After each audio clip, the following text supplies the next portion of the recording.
Hi, and welcome to your tarot reading. As always, take what resonates, and if you understand, if this reading's for you, let me know in the comments. So I don't know what the reading's about yet. I'm just going to pull some cards together. We'll pull cards, and together we'll read them. Except for this card that fell out while I was shuffling. So this reading's going to be about an important person in your life. So let me just pull a few others, and we'll get right back to that guy. By the way, the king could be a female. It's not necessarily a male. They're also showing me a hammer as I'm pulling the card. So there's something in your life or in some kind of relationship involving another person that you're likely to be fixing. So with the King of Rods, this is likely to be, it could be male or female, but this is likely to be somebody that's very energetic, has a lot of charisma, a lot of charm, has a outgoing kind of an energy, and you're ready for something to start to transpire or for something to change. Now, for this means different things to different people. For some of you, I think for a lot of you, this is some kind of a romantic connection. And as I'm talking, it feels like it's either been undefined or it's been on and off, or the person's been away and they come back. So there's really a lack of consistency either around this person, around the situation. Now, for some of you, this could also relate to more of a work situation. For some of you, it's somebody that's a little bit authoritarian, even a little bit abusive around you. So again, there's different possibilities. Start to pull some more cards. Well, the Nine of Pentacles shows that a lot of this is going to be connected to a sense of security, a sense of groundedness. Can you feel secure with this person or connected to this person? Is this the right situation or the right person to make you feel at ease?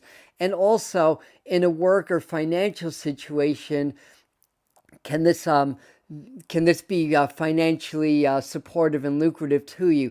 Now, they also flash the image of the Eye of Horus in my mind, which is an Egyptian symbol. So Spirit is telling you that trust your intuition. You've been getting intuitive feelings about this person or situation, but what really strikes me is a lot of inconsistency. And there's been some loss. Either the person's been, especially if this is relating more as a personal friendship or relationship, or if there's been a challenge at your job, if this is connecting to a work person, but there's been a sense of loss, like either you pulled away, the other person's pulled away. But whenever the Five of Cups comes up, it's reminding you to still pay attention to these cups that are standing, because the figure's only looking at the ones that have fallen, and it's not the end of the world. I think for you that you react very strongly emotionally to when there's ups and downs around this person. Um, and they know how to trigger you also. They may not be doing it consciously, but they know how to get to you and get the reactions from you. And this, again, would pertain to a separation. There's been some heartache, there's been some challenges, you connected to the person or the situation. The thing is, my feeling is let it go. It doesn't mean to let it go, doesn't mean to not care. It just means to not put so much mental focus or emotional focus on the situation. Again, with this card here, yes, there's been loss, there's been change, but focus on what you still do have. You are a loving, positive person. Maybe this other person hasn't really been appreciating that.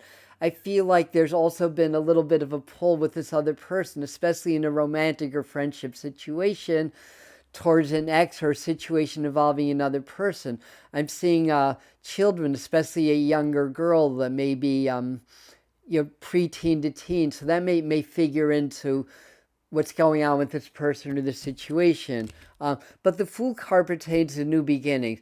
If there's been a loss or something like that, um, what's going on or what's going to happen is that you're likely to reconnect. Now, for some of you, it's a like either a marriage situation or it could be a work situation, because they're showing something that may be drafted up legally. So there may be some signing of papers, or it could even be something around a divorce or separation or property or something like that.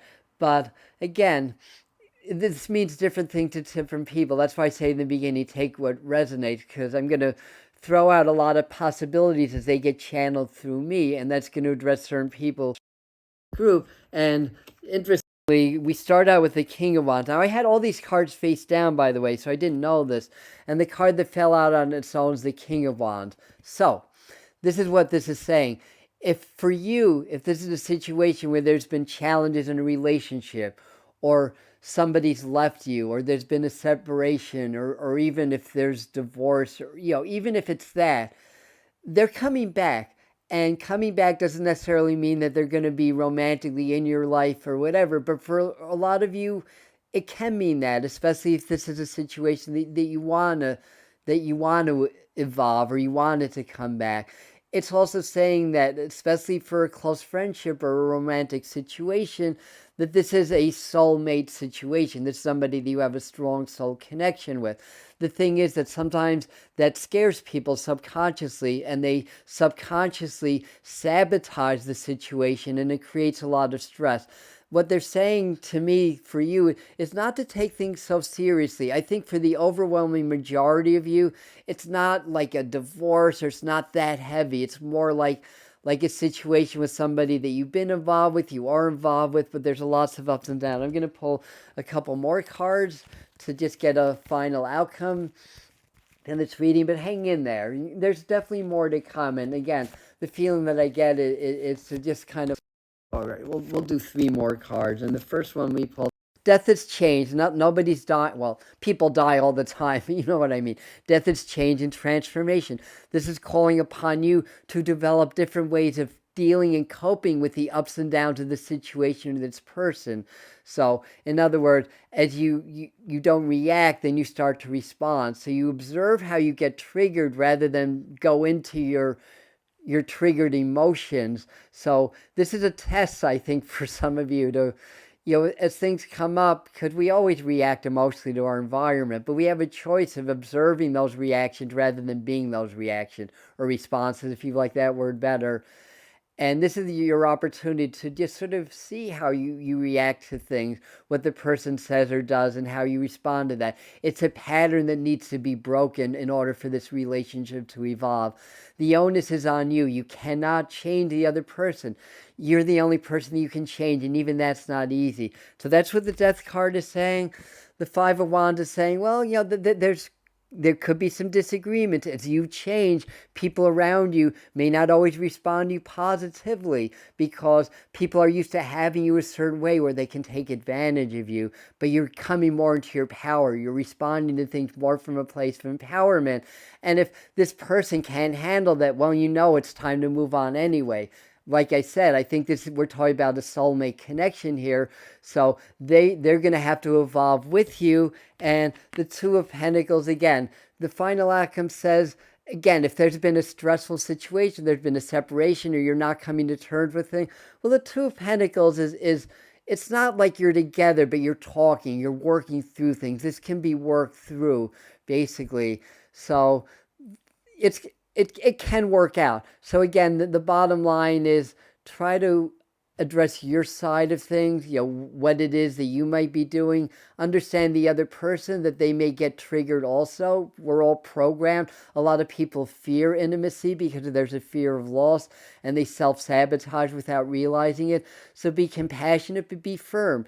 Again, be in your power and not let others get over on you emotionally. Be firm about that, but be compassionate. And you're going to be talking soon. I think, this is two weeks. I think for a lot of you, maybe within the next month or two, but you're going to be able to work through things. You're going to be able to get better clarity, and either you're going to come back together, or if you're already together but there's been problems, you're going to be able to solve them, or you'll know. And either way, a lot of relationship stuff comes up, so you're going to be able to find what you're looking for, either in this person, or if it goes that way, somebody new. So anyway, though, that's what I have for you. If you'd like to get a complete psychic forecast for the rest of 2024, check out the end screen and click on that. And please subscribe if you want to get more readings like this coming up on your homepage. When you subscribe, then YouTube shares more of the Medium channel with you. So that's up to you. Thank you. Love you. And we'll see you at the next reading, the next video.